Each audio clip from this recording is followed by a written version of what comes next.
तेलंगाना के मुख्यमंत्री रेवंत रेड्डी ने वो कर दिखाया जो हिमाचल प्रदेश के मुख्यमंत्री सुखविंदर सिंह सुक्खू और राजधानी दिल्ली के मुख्यमंत्री अरविंद केजरीवाल भी नहीं कर पाए। रेवंत रेड्डी ने अभिषेक मनु सिंघवी को उनकी कांग्रेस से वफादारी का इनाम आखिर दिलवा ही दिया। कांग्रेस के अभिषेक मनु सिंघवी ने तेलंगाना से राज्यसभा चुनाव में जीत दर्ज की है। रेवंत रेड्डी ने तेलंगाना से अभिषेक मनु सिंघवी को राज्यसभा पहुंचाया है। इसी के साथ अब राज्यसभा में मल्लिकार्जुन खड़गे की कुर्सी भी सुरक्षित हो गई है।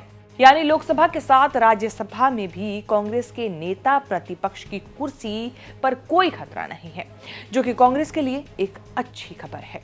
अभिषेक मनु सिंघवी के राज्यसभा सदस्य चुने जाने के बाद कांग्रेस की संख्या बढ़कर राज्यसभा में 26 से 27 हो गई है। राज्यसभा में विपक्ष की कुर्सी के लिए जरूरी नंबर 25 है और यहां कांग्रेस के जरूरी नंबर 2 से ज्यादा सीटें हैं। इसका सीधा मतलब है कि कांग्रेस के लिए राज्यसभा में नेता प्रतिपक्ष की कुर्सी पर कोई खतरा नहीं है। बता दें कि तेलंगाना से खाली राज्यसभा सीट पर होने वाले उपचुनाव के लिए एक निर्दलीय उम्मीदवार ने नामांकन दाखिल किया था, लेकिन जांच के दौरान उसका पर्चा खारिज कर दिया गया। इसके बाद सिंघवी मैदान में एकमात्र उम्मीदवार थे और उन्हें 27 अगस्त को यानी उम्मीदवारों की जो उम्मीदवारी है वो वापस लेने की आखिरी तारीख वाले दिन ही निर्वाचित घोषित कर दिया गया। सिंघवी के राज्यसभा पहुंचने से उन्हें मिला है कांग्रेस से वफादारी का बड़ा इनाम। ये सब हुआ रेवंत रेड्डी के प्लान की बदौलत, जिससे अब कांग्रेस और सिंघवी दोनों गदगद हैं। दरअसल रेड्डी ने बीआरएस से कांग्रेस में शामिल हुए नेता केशव राव की सीट पर ही सिंघवी को टिकट दिलाया था, जिस पर उनका कार्यकाल अब 2026 तक होगा। सिंघवी की कांग्रेस के साथ वफादारी की बात करें तो मोदी सरनेम केस में सुप्रीम कोर्ट से राहुल का राजनीतिक करियर बचाने से पहले सिंघवी नेशनल हेराल्ड केस में भी राहुल गांधी और सोनिया गांधी को जमानत दिला चुके हैं। बीजेपी ने जब जब राहुल गांधी को कानूनी पचड़ों में फंसाया, सिंघवी दूत बनकर संकट से उभारने के काम आए। वो सिंघवी ही थे जब दिल्ली के शराब घोटाले में संजय सिंह को ईडी पकड़ कर ले गई। एन चुनाव से पहले ईडी ने अरविंद केजरीवाल को तिहाड़ जेल में डाल दिया।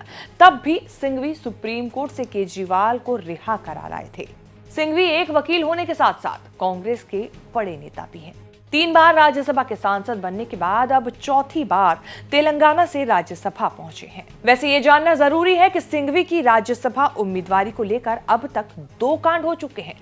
पहला ये कि हिमाचल में उनकी उम्मीदवारी के विरोध में कांग्रेस में टूट हुई और दूसरा आप में घमासान हुआ।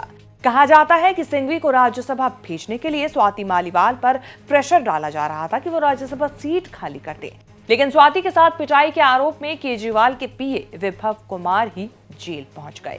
सिंघवी के काम की तारीफ जज और उनके विरोधी वकील भी करते हैं। सिंघवी गांधी परिवार के मुकदमे और कांग्रेस के लीगल केस देखते हैं। कांग्रेस ही नहीं, अरविंद केजरीवाल और उनकी पार्टी के बड़े केस भी सिंघवी ही लड़ रहे हैं। देश के सबसे महंगे और अमीर नेताओं में गिने जाते हैं अभिषेक मनु सिंघवी। इस साल राज्यसभा चुनाव लड़ते समय सिंघवी ने 1872 करोड़ रुपए की संपत्ति घोषित की थी।